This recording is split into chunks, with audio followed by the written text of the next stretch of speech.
Welcome to another edition of Ranking the Albums. And today we've got a band that has been around a very long time, but hasn't released an album since 1995. And to help me do this band, we're bringing in none other than a couple of cohorts here, Mr. David Hens, Mr. Thom Jennings. Welcome, guys. Welcome. Thanks for having me. Always great to be here. Birthday boy. It's your birthday today. Just everybody should know that the day we're recording this is indeed Joseph's birthday. So David, you'll join me in wishing him a happy birthday, right? Maybe. No, just kidding. He's thinking about it. No, okay. All right. We're doing Queen today, guys. Long time coming. What a catalog these guys have had over the years here. Phenomenal catalog. What's your initial take on Queen, Dave? I love Queen. They're one of the first bands I got into when I was a kid. I mean, I think for me, I tend to like the heavier stuff a little more. Like the 70s is like the peak Queen for me, and the 80s gets a little hit or miss. But I mean, there's really no album I truly dislike all the way through. So, and I also even think like since the movie came out in 2018, like Queen was always a big band and they were always commercial, but when the movie came out, it kind of took them to an even bigger level, like with the younger generations. So that's because they're just a band that's always going to be relevant. So yeah, I just wish that movie was more factual. I didn't like the way they messed with the timeline and a lot of stuff with it. I don't know why you would go to the extreme of making a thing like that and then messing everything up. But no, and the band was involved with the movie too. I'm surprised they didn't get it better, but. What about you, Thom? What's your take on Queen? Where are you? Where do you lie in the Queen as a band? Well, my sister was a huge Queen fan growing up, so I was exposed to them at a very young age. Like, you know, we each had our own band. My band was Styx. My sister Kathleen was into like Billy Joel and Hall & Oates, and then my sister Karen was into Queen. So I was able to get exposed to them. Yeah, I mean, she had the Queen records. I mean, Night at the Opera, Day at the Races. That was right around that era. And I mean, I remember Jazz coming out when that came out. She got that. So, all right, yeah. And for me, it was like News of the World was the album that I first heard the music and knew, you know, obviously the good double shot of We Are the Champions, We Will Rock You. That's where I came in with Queen and pretty much followed them ever since that point. All right, a quick rundown here on the catalog of Queen. We saw the first album entitled Queen come to us on July of 1973. That album was able to reach number 83 on the U.S. charts, and it has been certified gold. Queen 2 comes to us less than a year later, March of 1974. And that one only peaked at number 49 and was never certified up to this point. 1974 also saw the release of the third album, which is entitled Sheer Heart Attack. That came out November of 74. Has been certified gold, reached as high as number 12. So that's where we see Queen start to really take some hold on the U.S. charts here. And the next album was the one that really put them on the map. A Night at the Opera. 1 year later, November of 1975, we see it peak at number 1 on the UK charts and number 4 here in the US. The album has been certified 3 times platinum. And that was the start of it all, really, to put these guys right on the map. The follow-up, not as quite successful. December of 76, we see it coming in at number 5 in the US. It did maintain number 1 in the UK. It did make platinum, and that is A Day at the Races, which takes us to none other than 1977, October to be precise, with another big album from these guys, with News of the World, which reached number 3 here in the US and has since been certified 4 times platinum. The follow-up, not nearly as successful, but definitely a solid album, is came in November of '78. Jazz, peaking at number 6, and has also been certified platinum. And that closes out the '70s. Queen's next release wouldn't come until June of 1980. The Game. There's one album here that hits number 1 in both the UK and the US. Another 4 times platinum certification there. And that would take us over to Flash Gordon's soundtrack, which we will not rank, only because that it's only a soundtrack and there isn't really, other than the title cut on there isn't really a lot to really go by. So if we skip over to the next one, it was Hot Space. The much maligned Hot Space was released in May of 1982. US fans really took a tumble here, as it only peaked at number 22.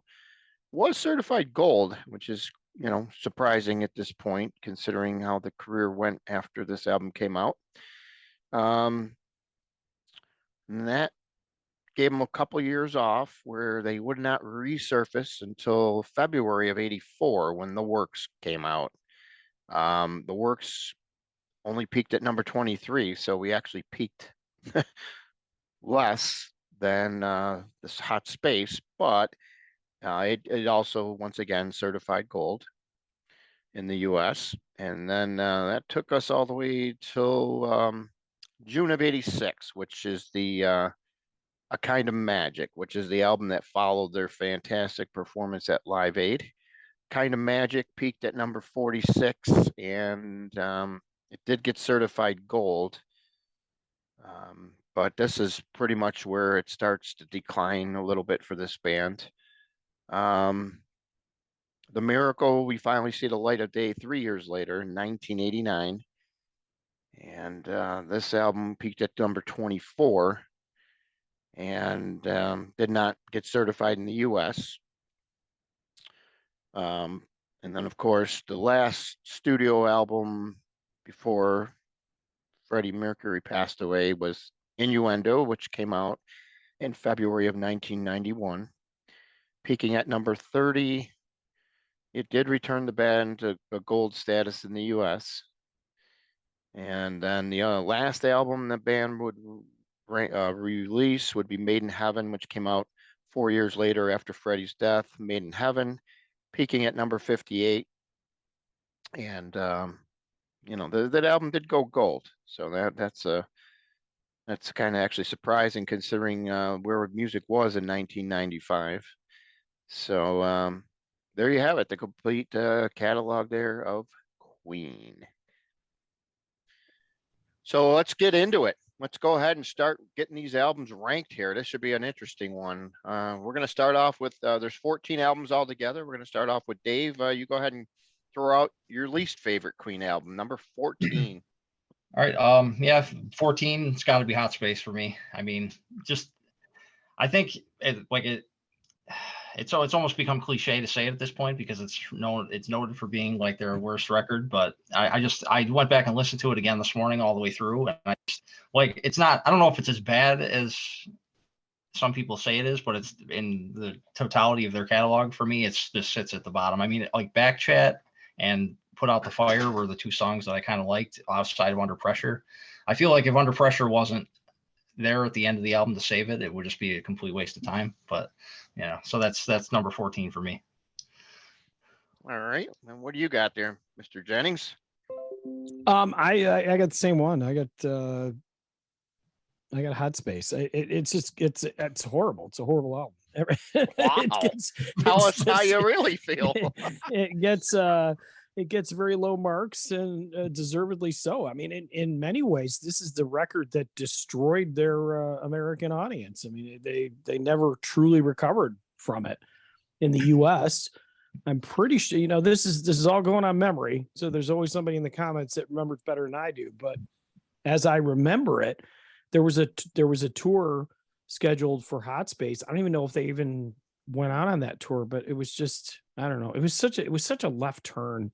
And on some level, you have to appreciate a band maybe not trying to rehash their glory days, but man, this is, I don't know. I felt like there was nobody in their life that could tell them just how atrocious this thing was. And again, Under Pressure is the only thing on it that has any redeeming value.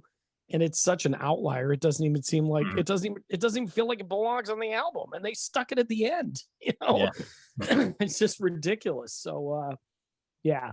I was surprised in visiting this catalog just how many utter duds these guys had near the end of their career. I mean, they laid some serious eggs. Wow. Very And this harsh, is the critical this is the statements biggest here. egg. Yeah, no, this album's garbage. It's horrible. All right, well, people who like Hot Space will probably like my ranking a little bit better, hopefully. But anyhow, my number 14 is actually going to be the other album that most of your guys will probably be your 13, my guess would be, but Made in Heaven, obviously the Afterthought album, which was all recorded in bits and pieces over the years with Freddie before he passed away, and then kind of put together.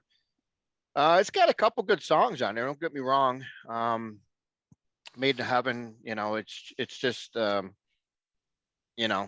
without Freddie being fully involved and the songs being fully written before he left, some of them were just pieced together. But this title cut I like, and I Was Born to Love You, I really think it was a great song. But other than that, the rest of the album, just not my cup of tea, and pretty much the reason why I have it over at number 14. So that's about all I got to say about Made in Heaven. Now let's get to number 13 for you guys there. Yeah, my 13 is Made in Heaven. Again, I mean, it comes out in 1995. It's 4 years after Freddie's gone, so it's kind of just thrown together at the last minute, it feels like. I mean, I looked up some like reviews of it at the time from the UK press, and they actually hold it in kind of somewhat of a high regard, which I guess it's not surprising because the American audience never really responded after Hot Space the way they did previously. So, but I don't know. I think that if that's not really the way they should have gone out. Like with Innuendo, that was like the great closing statement for the band. Maybe it just feels like leftovers that never really equated to a full album, as a concept for me. But like A Winter's Tale was the one song that I kind of liked on it, but it's not on par with their best. So. All right, what do you got for your 13 there, Tom? Yeah, it's Groundhog Day. I got the same thing. It's the only reason I put this above Hot Space is because I mean the recordings that they had left of Mercury, I mean his vocal performance is really, really good. It's very emotional, and you could sort of see that there was some. I mean, to me, this felt more like a Freddie Mercury solo album than it did a Queen album. I mean, there's songs where it's like they have the chorus is different people, which was so uncharacteristic of Queen. I mean, that's like when you think of Styx, you think of that big chorus when you think of Boston, and when you think of Queen, you think of that Queen chorus, and it was totally missing from this record. And it really, I mean, other than the fact that it's I don't know. It's a test. It's like something that's posthumous. I mean, to me, it's borderline unlistenable. It really is. I mean, it's not. You listen to it and you go, "Oh, wow, that's kind of neat what they did there." But boy, it just feels like a scrapbook that was pasted together poorly. All right, well, we kind of agreed all on that one. I was just one higher than you guys.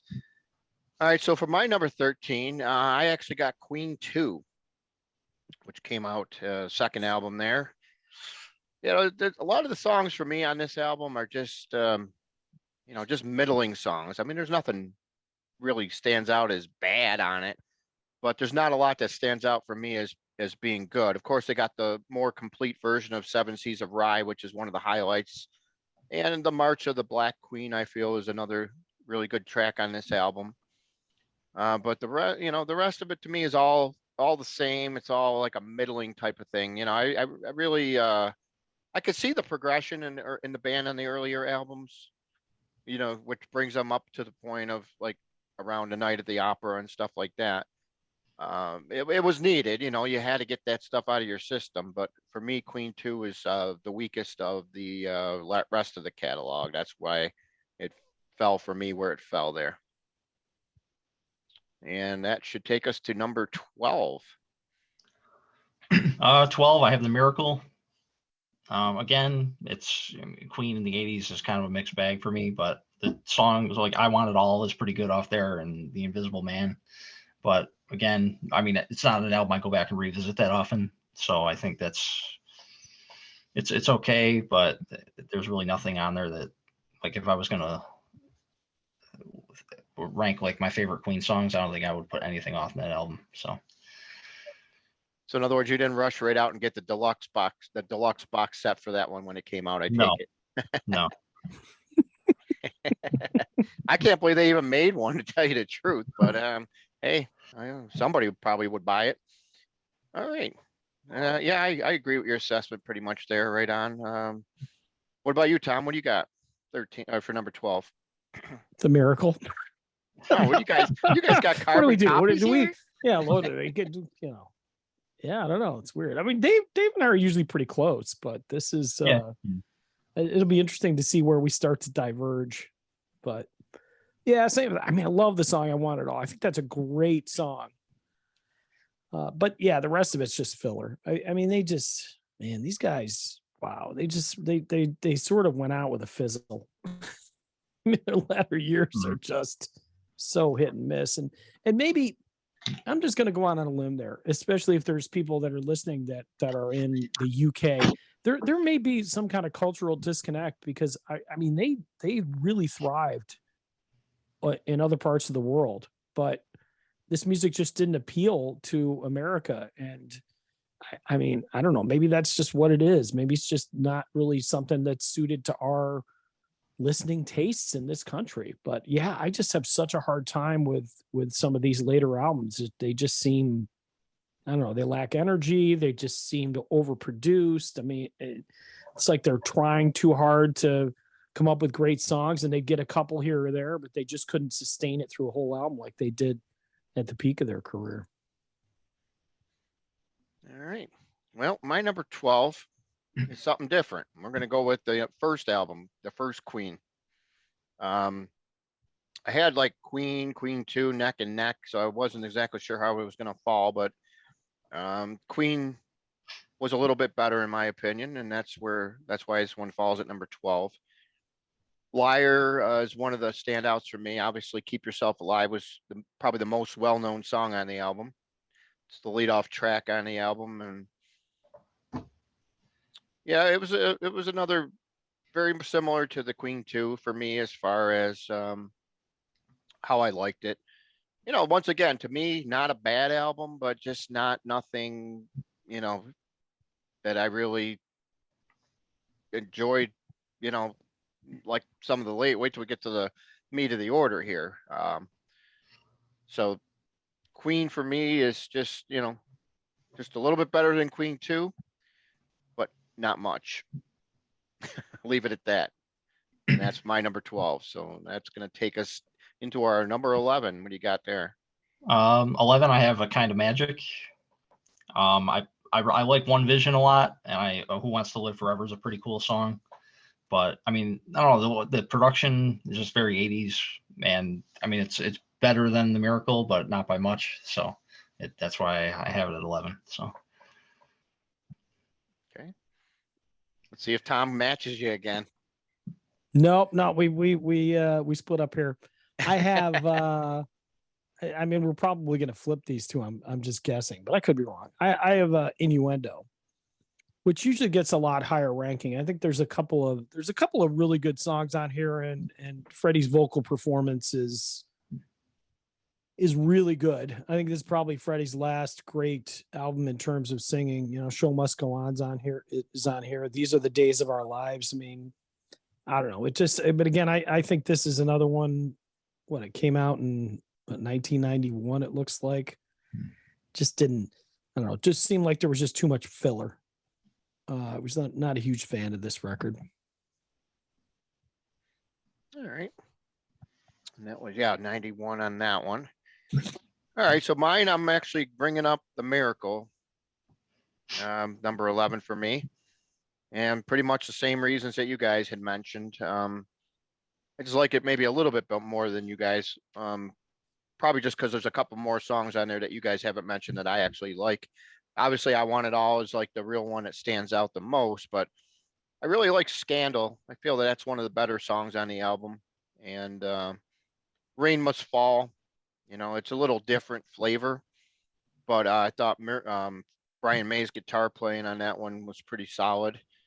But yeah, a lot of this album is just putrid, to say the least. Uh, The Invisible Man, Horrible, My Baby Does Me. Who writes a song like that? Just titling, man. A lot of these songs are they just killed this album. I don't know.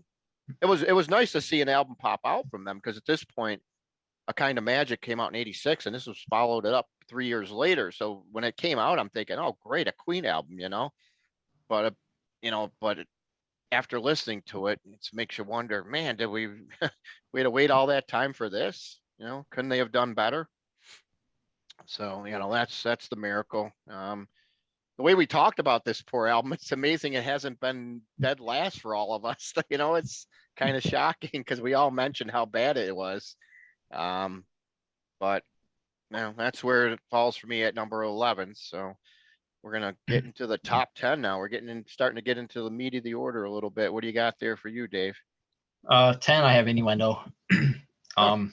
As a final statement, I think that they should have just ended it right there. I think Freddie's vocal performance for everything he was going through was really strong on here. Like, I'm Going Slightly Mad, I think is just it's one of a haunting song for him. Just the way his voice, it's got that operatic touch to it. And that song, it's great. And Headlong is another heavier track on the album. Like, I think that's the way they should have gone out.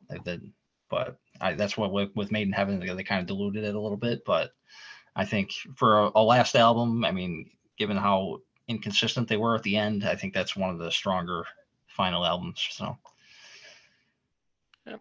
All right. What do you got there for yours, Tom? I mean, we all have to acknowledge, though, as far as attempting to destroy the legacy, having an album with Paul Rodgers was pretty awful too, which we didn't include. Yeah. The show, I saw that tour. The tour was okay, but the album's not. Yeah. Yeah, the album's pretty awful. It was an interesting choice. I have A Kind of Magic, which again, not I'm getting into territory where it's albums that I don't particularly love, I don't particularly hate. And I think this was at a pretty decent point of Queen's career. They were sort of coming off the high of Live Aid, and One Vision was a fun song. Kind of Magic is a fun song. So it felt it certainly was it was certainly a better effort than Hot Space, which almost destroyed them. But yeah, but again, not quite the quality of some of their earlier material. Okay. All right. Well, give me Fried Chicken. I'm also got A Kind of Magic at number 10. Me and Tom finally agree on one. Amazing. Wow. Yeah. Happy birthday. That's your birthday present. We got one we can agree on. Yeah. So A Kind of Magic, pretty much the same. I think One Vision's probably definitely the best song on the album, but there's a couple other. I love Friends Will Be Friends is a classic. We're all friends here. Who Wants to Live Forever is actually, I feel, a really good song. The song It's a Kind of Magic. I mean, Princes of the Universe was one. I remember that was like one of the first songs I actually heard on the album when it came out. But of course, US radio really didn't touch this album. If it wasn't for the Highlander soundtrack, we probably wouldn't have seen some of this stuff. But A Kind of Magic, just like you said, Tom, this is probably where the albums start to go, okay, this is Queen, and and then from here, it just builds up heavily for me. So yep, number 10, A Kind of Magic. That's going to take us to our number 9. All right, 9, I have The Works. Again, solid album. I mean, Hammer to Fall, I like a lot, and obviously Radio Gaga was a big hit for them, and I think even the live aid versions of both of those songs are even better than the studio. I think that kind of amplifies them a little bit for me. But again, it's a fun album to listen to, but it's not quite on par with their peak material. So Yeah, what do you got there, Tom? David and I have returned together. Yes, I have the same thing. Same Wow. reason. Three solid songs on here. The Radio Gaga, Hammer to Fall, I Want to Break Free. And again, I think if we look at the albums lower on the list, they just don't have that, So this is a record that, again, it had some catchy tunes, some Queen tunes, something that was a little bit different, and it was a good album. Yeah, good album. I enjoy this record. I'm not, it's not like one of those like, yeah, this is a great record. But I could say I'll say it's a very good record. How's that? Okay. So I'm gonna be the one to break the streak here, of course. So for me, number 9 comes in with Sheer Heart Attack, which is their third album. There's a lot of good stuff on this album, but then there's a lot of stuff on here that, I can do without, unfortunately. Others will disagree, but, obviously I feel, to me, the highlight on this album is Killer Queen, by far their best song on this album. Nothing comes close to it. But if you want to mention other good songs on this album, let's bring up 2 other ones. I'll mention Now I'm Here, which is a great song, and none other than Stone Cold Crazy, which Metallica did a great cover on. This album, for being their third album, you can definitely start to see them really take shape here. And obviously their follow-up to this one is where things really fall into place for them. This is just a stepping stone album, really. And to me, that's why it's ranked where it is, because all it is to me is just a step to get them to the next level. So Sheer Heart Attack, number 9, which brings us to number 8 now. all right, 8. I have The Game. Ooh. Again, I think it's a fun album. I like it. I mean, like Crazy Little Thing Called Love and Another One Bites the Dust, I probably never need to hear again. But I think for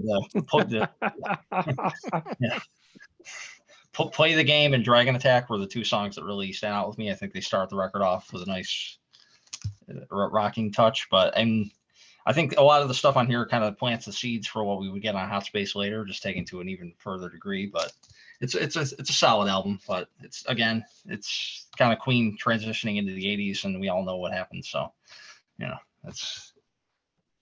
I would bet that Tom is a different choice for this one. Nope. You would Really? be wrong. Yeah, no, I agree with him 100% in terms of this was the album that pushed them towards Hot Space, because if again, going from memory, folks, and I'm getting older, but as I remember it, one of the things that Queen prided themselves on up to this point was they didn't have synthesizers on their records. And they would put that in either the liner notes or somewhere in the album jacket. They'd be like, hey, no, this album was made without synthesizers. And so for this one, they're like, man, this one's made with synthesizers. And I like the song Play the Game. It's got that really nice Queen chorus to it. And of course, Another One Bites the Dust and A Crazy Little Thing Called Love. I mean, very ubiquitous. I mean, but this to me seems like it was just a real attempt at overt commercialism, and it worked. That they were looking to score a bunch of hit singles. And in terms of the individual songs, yeah, there's some strength to it, but in terms of an album, because I feel like Queen at the early part of their career, they were an album band. They put out great records. Like I look at a band like Led Zeppelin. Led Zeppelin didn't really worry about singles. They put out records, albums. And Queen was like that. But I think as the music industry changed, Queen kind of evolved with it through and I don't begrudge them for that. Hey, you got to get paid. You got to make money. But this album to me was really that kind of the end of an era. It was where they went from Queen, the really cool artistic band, to Queen, the commercial powerhouse. The sellout. But you know, I think the term sellout is so overused because it's like, you know, let's face it, if nobody hears your music, who cares? I mean, at some point you got to create music that people are going to buy. I don't think any artist truly sells out. They just evolve. And if they evolve to stay commercially viable, then, you know, it's like us as Bills fans, you know, people that say, oh, you know, Stephon Diggs, what a jerk, you know, he wants the ball. Well, he's paid to catch the ball. You know, musicians at the end of the day, there's no pride in being a non-sellout. Like, oh, I'm not going to make music that sells. I mean, who does that? Well, maybe Todd Rundgren does that a little bit, but you know what I'm saying, folks. And I love Todd.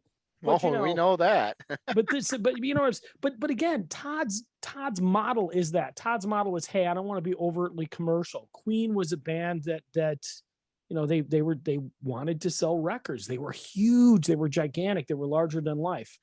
And again, this isn't a direction that I particularly liked. I think they moved away from being a little bit more original and artistic to being a little more kind of, you know, getting on the bandwagon in terms of the trends. I mean, another one, Bites the Dust.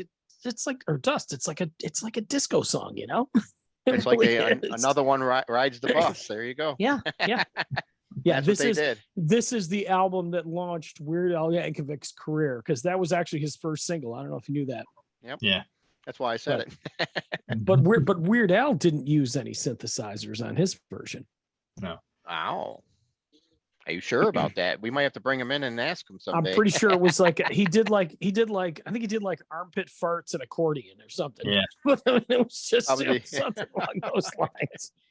All right. So that is that was number 8 for you. You guys are the same. Mine Same. a little different. A Day at the Races for me.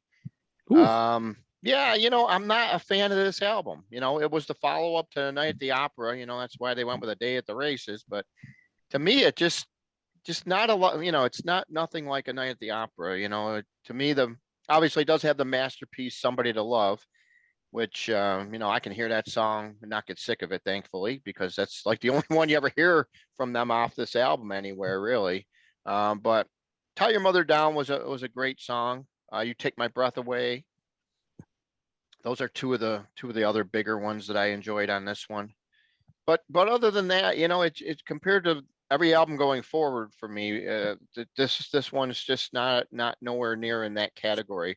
This is probably the last Queen album that's kind of in the middle of the pack for me. Before now going forward for me, all the ones number 7 and forward is where you're going to really see how much I enjoy these ones as I talk about them. So.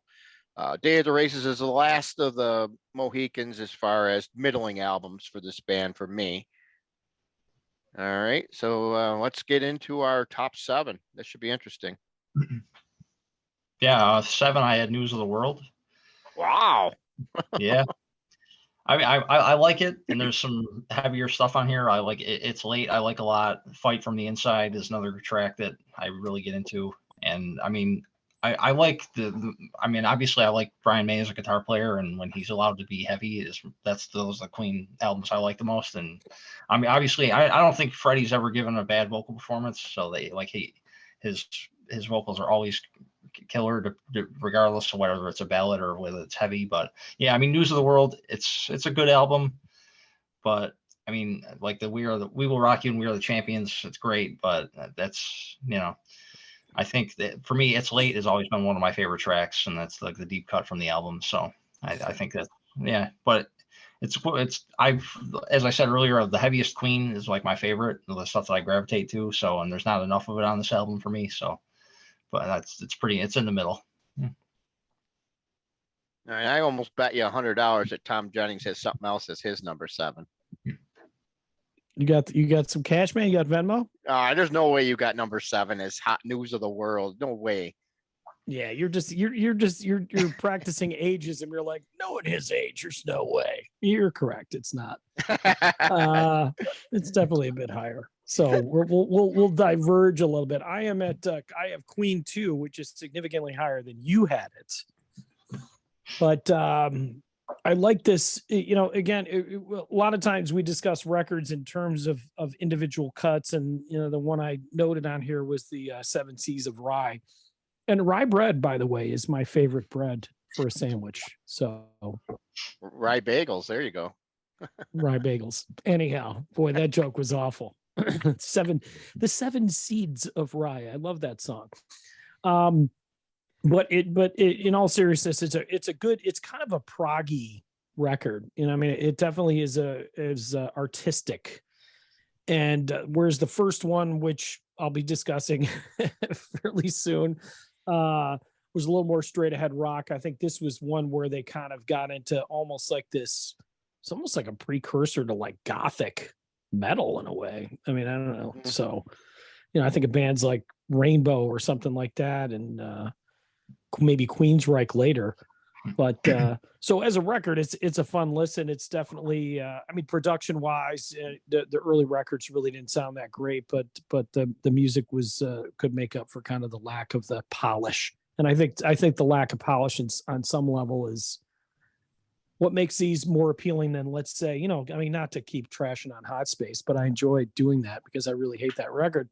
But again, that's the other end of the spectrum. You've got these early first two records, which to me are almost like a pair, very raw, very powerful, underproduced, underpolished, and then you get the stuff that they go to the other extreme by the end of their career. It's interesting to watch the evolution. All right. Well, for my number 7, we're going to go with Innuendo, which you guys had already mentioned during your segments here. Innuendo falls at number 7, 1991, the last album recorded with Freddie when he was still alive. Yeah, I mean, ends at number 7. So for me, it's one of the better albums for sure. Somebody had mentioned some of these songs on the album. I think for me, I Can't Live With You is one of the highlights. Don't Try So Hard is a really good song. Headlong. I think Headlong was actually the first song that I heard on this album when it first came out. These Are the Days of Our Lives, another gem of the catalog, and obviously The Show Must Go On, which if you remember the Mercury benefit concert there, I believe Robert Plant sang that one and did a phenomenal job on Show Must Go On. Yeah, definitely a solid album. Has a couple middling to weak tracks on it, but not as much as some of the other albums in the catalog. So Innuendo, like David said, I agree. If you're going to leave on a note there, that would have been the album to at least leave on, compared to the later of the catalog, for sure. So we're going to get to number 6 here. Yeah. All right. 6, I have Jazz. Again, 1978. It's a really strong record for me. All the rest that we're going to talk about on the list, I mean, they're pretty. I like them all. So I mean, like Don't Stop Me Now is great. Let Me Entertain You. I mean, Fat Bottom Girls. Bicycle Race is a classic. It's a fun record. It's one I go back to quite often. I mean, my son, this is like their first album. He's 7 years old now. I think when he was 3, this was one of the first albums that really captivated his attention. So he's been a Queen fan pretty much since that time. So like he must have listened to Bicycle Race probably like 30 times in a row one day. So it's an album that's become kind of like ingrained in our household. He always loves to listen to it. So I guess for like sentimental reasons in that way too, it's always an album I like because I put it on a lot for him. But for me, it's a strong record, and Freddie's vocal performance is great. So, and it's got catchy songs that you'll still hear on the radio today. So, all right, let's see what Tom's going to dig up. I got Queen 1. Okay. Also known as Queen. And again, I kind of really touched on most of my thoughts in terms of this record when I discussed Queen 2. I mean, I said I think this is a little straight ahead rocking. A straight ahead rocker. I don't know. I'm tongue tied. But I have a really great vinyl copy of this that I just love to throw on every now and then. And I think we get a band like Queen. It's interesting. You get so used to the hits that sometimes it's cool just to go back and listen to the non-hits. The only thing on this record that really, I think on any play, was Keep Yourself Alive.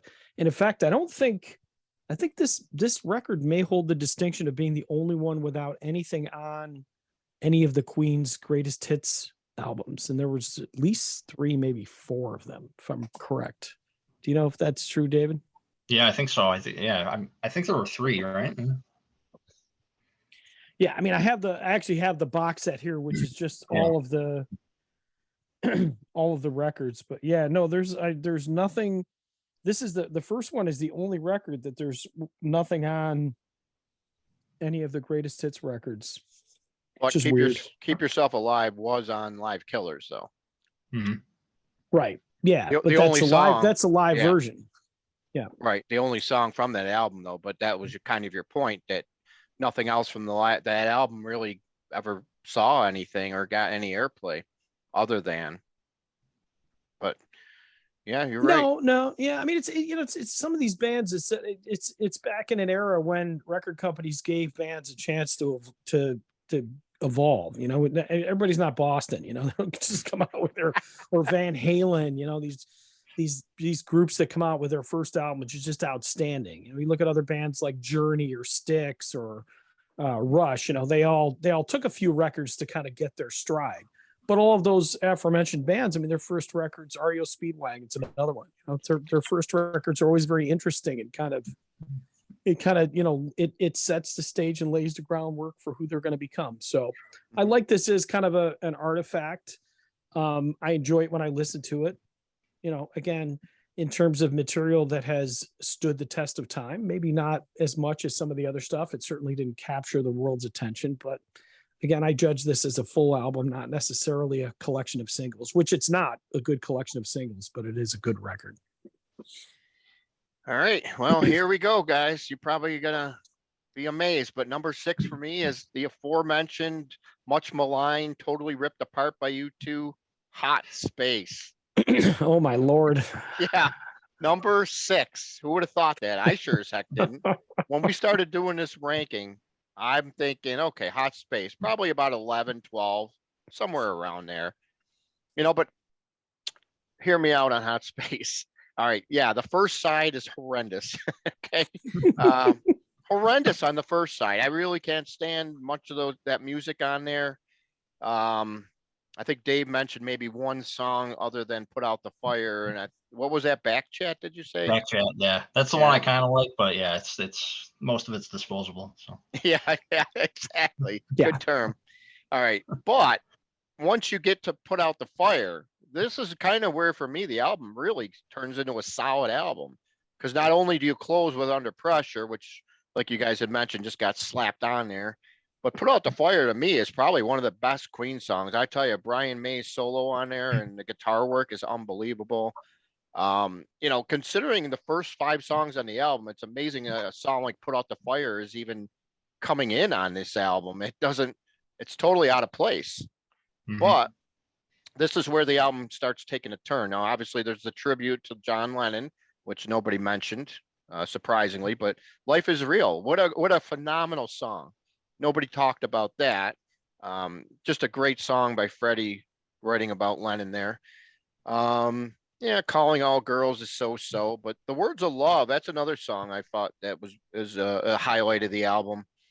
I just feel that the second half of this album, for me, kind of saves it and brings it up a little bit. I mean, I would definitely agree that first half of the album is definitely very miserable.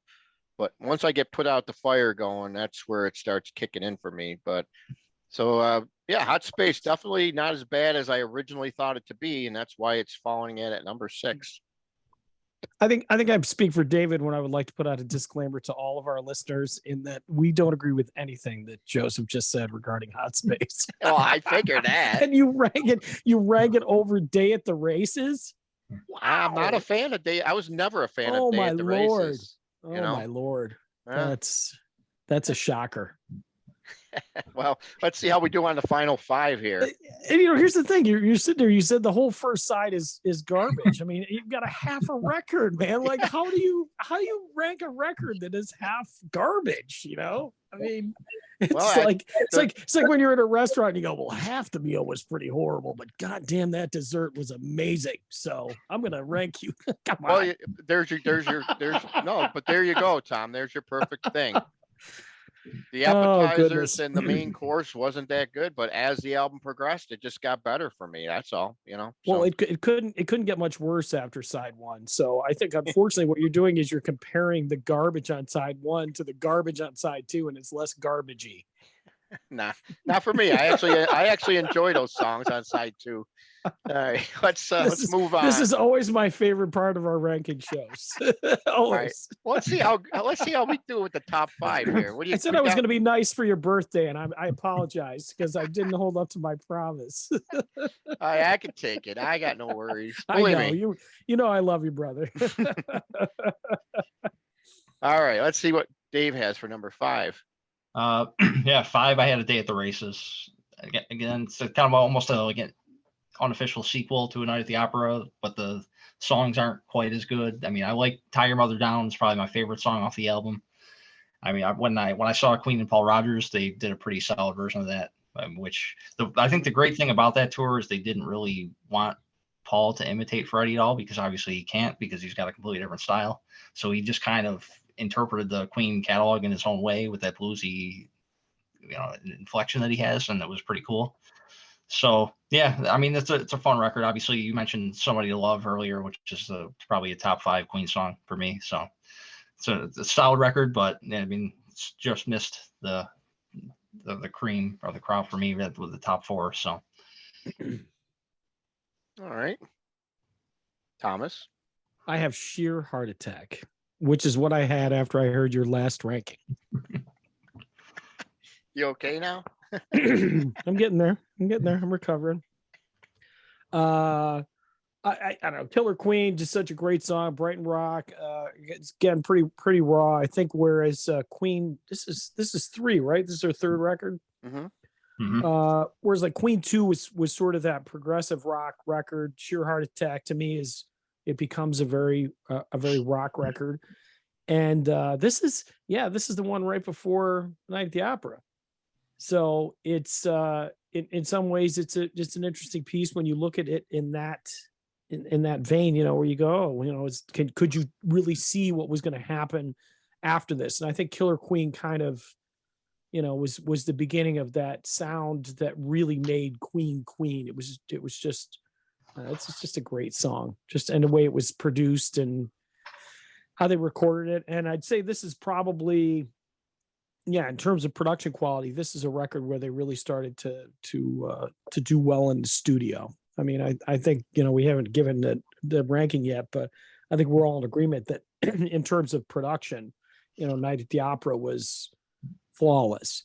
And this kind of, this puts them in that direction where there's a little more care in terms of the production and the sonic qualities and really tapping into the just the uniqueness of the band. I mean, Brian May's guitar style, which is something we talk about, which a lot of people may or may not know. He played with a big coin, which is why it has that kind of unique sound to it. But of course, Freddie Mercury and just his ability to control his voice and do those background vocals that had the natural phasing and everything. It's just, it's really cool. So this was an important piece in the band's evolution, as far as I'm concerned, and a record that I really like, even though it doesn't have the song Sheer Heart Attack on it, which is weird, but Yep. Very good. All right. So just before I give you my number 5 here, I'm just gonna let you know that my 2 through 5 were so neck and neck and neck. It was a tough call because it was just a little bit of difference from 2 to 5. All right. So keep that in mind when I tell you what number 5 is, which you're probably going to guess, but it's actually A Night at the Opera. For me, it's just compared to the other ones they're like neck and neck. They're just not, they're all right there. It could change. Next time we do this ranking, it could very well make A Night at the Opera number 2. I know no way in the world will top my number 1, because my number 1 is a solid choice that will never ever change. but Night at the Opera is my number 5. You know,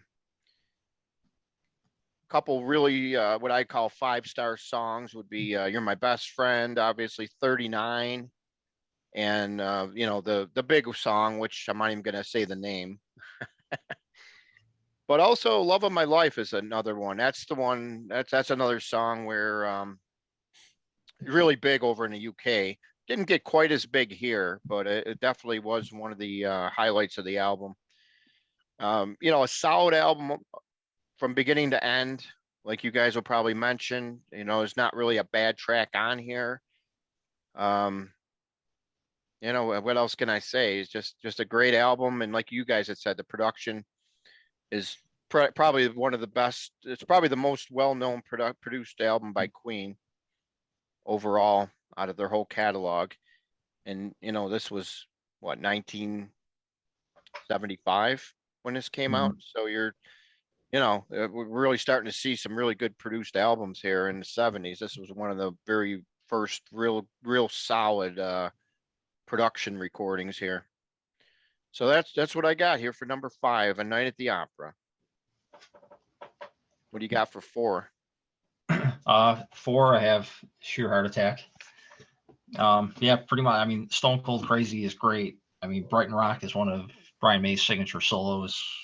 Killer Queen is a classic. Lily of the Valley. I mean, Bring Back That Leroy Brown is another underrated track, I think. Yeah, I mean, and and when I look down the back of the vinyl copy here, it does say no synthesizers. So Yeah, all right. Yeah, it was a thing, man. It was a huge thing. Mm-hmm. Yep. Yeah, I mean, it's a classic record for me. Like this, the top 4 here are just the Queen albums that I listen to more often than any of the others. So it's just, I mean, I feel like the edginess of the guitars, just Freddie's voice. I mean, he could probably made an all like kind of proto heavy metal record, and it would have been amazing. I mean, Stone Cold Crazy is kind of like the early example of that. So this is it's a solid record for me. All right. Mr. Jennings. Number 4 is A Day at the Races. Wow. Yeah. I love this record. It's man, when you think about having to follow up a record like A Night at the Opera, it's pretty daunting. In fact, Joseph and I had a conversation recently about maybe discussing follow-up records to the big ones. You know, regardless of where we rank A Night at the Opera, it was still their, you know, really the one that kind of put them on the map, the big one. You know, Rush had Moving Pictures, and you know, Styx. I don't know whether you want to call it Grand Illusion or Paradise Theater. I mean, you could make a case for either one, but you know, it is when you have the one big album, it's like then you got to follow it up. I mean, how do you do it? And I think that they did a very admirable job. In some ways, this Night at the Opera and Day at the Races do feel like very complementary pieces, kind of like Queen 1 and Queen 2. You know, you could almost, if they were putting out 2 record sets, you almost could have done that. Somebody to Love. I mean, wow, what a great song. And the interesting one on here, I don't know if you've ever seen it or read the lyrics to it. I was looking at it, you know, this is in the middle of mid 1970s, white man. You know, this indictment on the European whites taking all the land away from Native Americans, and very progressive thinking in the 1970s, almost a protest song, and not something that you think of when you think of a band like Queen, but a very historically significant song, very interesting. And again, sonically, I think this is a great record. I mean, they just, his Freddie's vocal performance is phenomenal. The only thing that maybe knocks this one back is I feel like one of the strengths of, and we'll discuss it when I give you my ranking for Night at the Opera, is Night at the Opera felt more like a full band effort. This one definitely doesn't feel quite as much like it had contributions from everybody. This seems more kind of Brian and Freddie driven. All right, very good. All right, so my number 4 is the first album with synthesizers. The Game. The Game. All right, so like I said, these albums could have been flip-flop pretty good to 2 through 5 for me. That's how neck and neck they were. And The Game, you know, as much of as much as people say, you know, they sold out on this album and this and that, I do see some similarities with its predecessor in a way that the way the songs are, because you got a wide variety of songs on the game, even though people always seem to think that like Dave, I think you said something about another one bites dust. You didn't really care if you ever heard it again. Uh, something to that effect you said. But Crazy Little Thing Called Love, that's a song, that kind of reminds you of that rockabilly older style music there. He's got a good variety of stuff on here, and whoever would have thought they'd ever come up with a song, about suicide prevention, I mean, that's one of the songs I feel is really something unique by the band. They really definitely did a great job with that song. But for me, Need Your Loving Tonight is really the song that really brings this album to light for me. That's just a classic rock track that it should have been a hit single. It should have been big. Should have been much bigger than where it turned out to be. Save Me is another great song from their catalog that never really gets its just due. Sail Away, Sweet Sister, just a great album in my opinion. And that's why for me it's my fourth album, because my three albums above it are just a little bit better. What do you got for your top number three here? Number three, I have Queen One, the debut record. I've always liked this record. I mean, their production became more elaborate as they went along, but just the rawness of Keep Yourself Alive and Liar and Great King Rat. I love the heaviness. Brian May's just got that raw guitar tone. Yeah, it gets me every time. So I mean, there's not a lot that's commercial about this album, but I think that's one of the reasons why I like it. So yeah, that's my number three. All right. Let's see what Thom Jennings has here. This is my number three is News O' the World. And I don't know, man, I wore this record out when it came out. I really did, from beginning to end. I think it was David that said he didn't see it as a strong in terms of an album, like some of the other cuts on it. But I mean, we know We Are the Champions and We Will Rock You, of course, which, by the way, that version of We Will Rock You that opens up Live Killers, that's pretty cool how they rocked it up. But there's other songs on here that I really enjoyed when I used to play, and I'm just pulling them up real quick because the memory's not what it used to be. Obviously, Sheer Heart Attack's a great one. Spread Your Wings, man, I love that one. That great vocal performance on that. It's just kind of one of those big, grandiose Freddie songs that's just very anthemic. Get Down, Make Love, I thought was kind of a funky song. I really enjoy that one. So yeah, I enjoy this record. It's up there. I love the cover art too. I think the cover art's really cool. It's from like an old pulp magazine. I don't know if you guys have ever had the chance to see kind of the original and how they put the members of Queen into the original artwork, but it's pretty cool how they did that. Yeah, I have to say this is my favorite Queen album cover, actually. Out of all the album covers, this is the best one. Yeah, it's very iconic. I mean, the Day at the Races, Night at the Opera, I mean, they have that kind of regal look to them, which is very cool.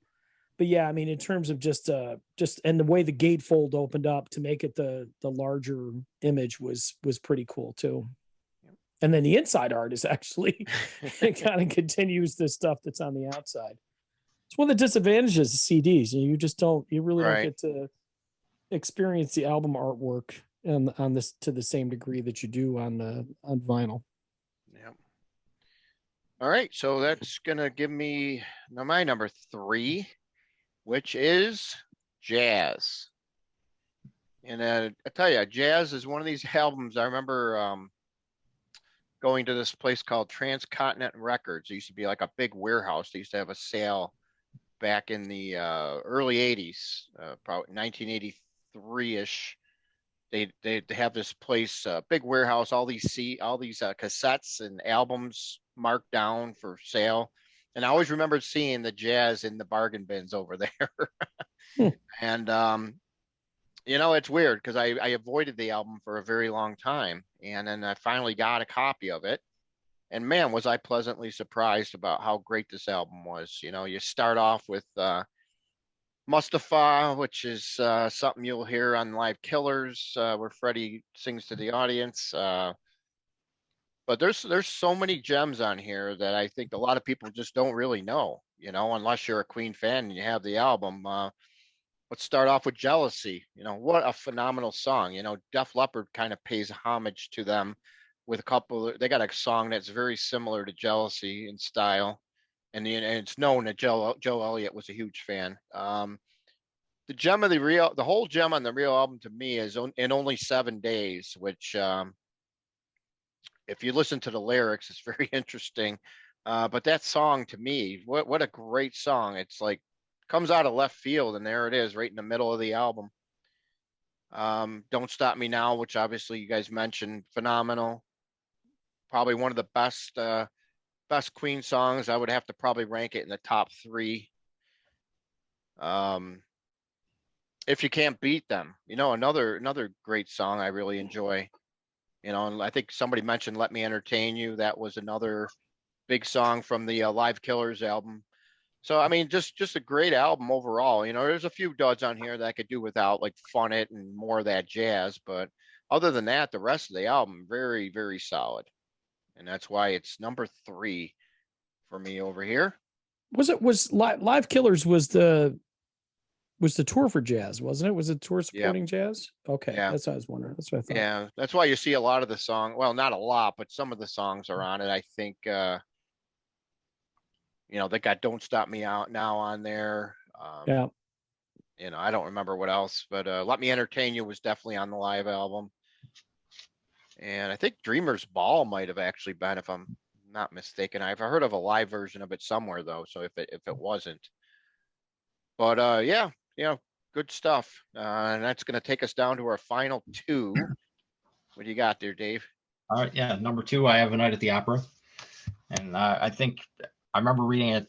I think at the time this album was recorded, it was like one of the most expensive albums ever produced. And when you listen to it, it definitely you can tell where all the money went, because it's got that 70s lavish production sound. It's just great. I mean, Death on Two Legs, I'm in Love with My Car is great. Roger Taylor deep cut vocal. You're My Best Friend, 39, Seaside Rendezvous. Love of My Life is one of the great Freddie vocals in the whole catalog, I think. I mean, it's become kind of like, this is like their definitive album in a lot of ways. Like I looked it up. I mean, like a lot of the major music publications have this ranked as their number 1 Queen album, and I could see that. But there's one album I just prefer a little bit more. But it's definitely a classic for a reason. So. All right, so that leaves Tom. Let's see where his ranking lies at number 2. Number 2, I got Jazz.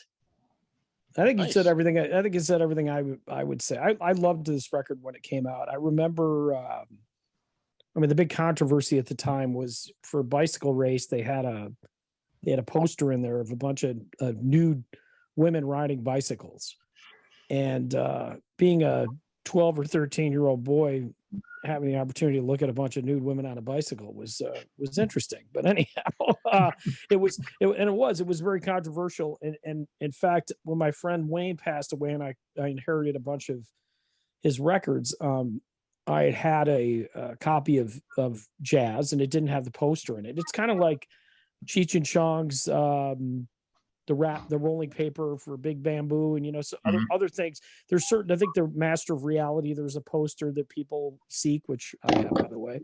But I was hoping, I'm like, man, I hope to God that this copy of Jazz has the poster in it. And it didn't, but it did have like a little postcard where you could send away for the poster, because because I guess parents were upset that the kids were, getting the little poster, and they said, well, if you're old enough, go ahead and send away for a copy of it. But, again, marketing ploy, it was effective. It was kind of how Queen was. They were always a little bit edgy on some level. But in terms of just the songs on it, it runs the full gamut. I think it whereas Not the Opera was very layered, produced, very operatic, and, big. Jazz in some ways moved back more towards a little bit of a rock sound on some of the songs, which made it a little stronger. But again, the ballads on there are really nice as well. And this one usually, in some of the rankings that I looked at, this one is usually pretty low, which kind of surprised me. This record gets a lot of hate, not nearly as much as Hot Space, but it certainly gets its fair share of hate.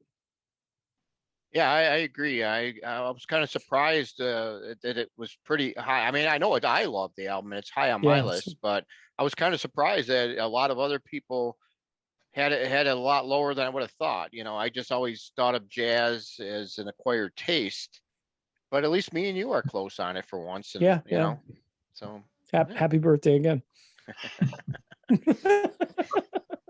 all right. So I think it's time for the hammer to fall. My number The two. hammer. Where are we going with this? We're going to the works. When this Oh, album boy. came out, I was in heaven because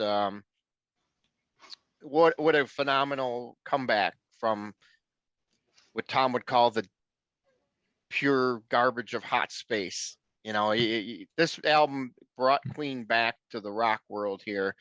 You know, you wouldn't think much if you just heard Radio Gaga, but the rest of the album just, you know, tear it up. What a great song. Great guitar work by Brian May. You can see his influence on this album big time. Hammer to Fall. Some of the lesser known tracks on here are really solid. Is This the World We Created? Obviously was a big song, and that's one that people kind of forget that later on during Live Aid, May and Mercury came to the front of the stage and played the song acoustically. And that was one of the highlights as well of Live Aid. Hammer to Fall, probably my favorite song on the album. Probably my weakest song on the albums, I Want to Break Free. You know, that's probably the song that most of the regular casual listeners know of from the album, but that's probably the weakest track on here for me. Man on the Prowl kind of takes you back to that 50-ish style, rockabilly style there. But some of the better songs, It's a Hard Life, Keep Passing the Open Windows. You know, I could talk about this album for hours probably. Just love this album. You know, compared to the rest of the catalog, this is one album, you know, just from beginning to end, pretty much, other than what I mentioned, this is definitely one of the most solid Queen albums in my book. So you could probably guess what some of these guys' number one is. Let's see what Dave has to say. Yeah, my number one's probably not the most popular pick, but it's my number one, so I got to go with Queen too. I mean, to me, this has always been my favorite Queen album. I think Tom mentioned earlier that it's got a lot of proggy elements to it, and I'm a big prog fan, so this was always right up my alley. I just love the drama of the production. I mean, all these songs they're very intricate arrangements. The Ogre Battle is one of Brian May's heaviest riffs. It's just great. The Fairy Feller's Masterstroke, it's a very like prog title. Sounds like something that Genesis would have done with Peter Gabriel. So like the March of the Black Queen is great. The Seven Seas of Rye, The Loser in the End, that's another great one. I mean, it's an album I can put on anytime and just get into it. It's not one that you want to listen to like piecemeal, like a song at a time. You got to kind of sit down and digest the whole thing. But I mean, for me, it came out in 1974, which is a great year for prog, and this kind of fits right in there. Like, Queen's not a prog band, obviously, but they have a lot of prog elements to this album, and they never really went back and revisited anything like that in the future. But for me, it's always been the magical Queen album for me. So. All right. I think I know what Tom's number one is, but he was going to tell you anyways. My number one is Hot Space, ladies and gentlemen. I've brought it back on the list. Well, since you didn't let me put the Flash Gordon soundtrack in the albums proper, I had to pick A Night at the Opera. Oh, you had to pick it. Oh, wow. Yeah, you know, Flash Gordon said Flash. Flash Gordon, quarterback, New York Jets. You remember that? Savior of the universe. Remember that? He would have been a savior for the Jets if he was real, right? But anyhow, it's just this record. I mean, it is what it is, man. It's a great record. I don't need to go through the tracks that you guys have already touched on them. Bohemian Rhapsody, you know, you can say it's overplayed, but what a groundbreaking cut in terms of production. You're talking about back in the days, well before you could just digitally layer, 15 vocal tracks on top of each other. Full band effort, I'm in love with my car, 39, that just felt like everybody contributed something that was really solid to the record. And what I like about it is it starts going in one direction and it takes a hard left and then it takes a right, and it just all, but it just all seems to flow from beginning to end. This to me is it's like a bottle of fine wine or a beautiful painting, I just love this record. So you'd say it's probably one of your top albums of all time if you had to do a ranking? Yeah, I could confidently say that. Yeah, definitely. Cool. All right, so you probably guessed what my number one is. The one album I mentioned that will never change, my number one Queen album, the first album I ever liked by this band, and here it is, none other than 1977, News of the World, that copy that Tom said he wore out. Yeah. What a phenomenal album, Interesting how We Will Rock You, We Are the Champions are the first two songs on the album, but that's probably what, sold a lot of the copies there. Those two songs back to back definitely were the songs that got on the radio and, took it from there.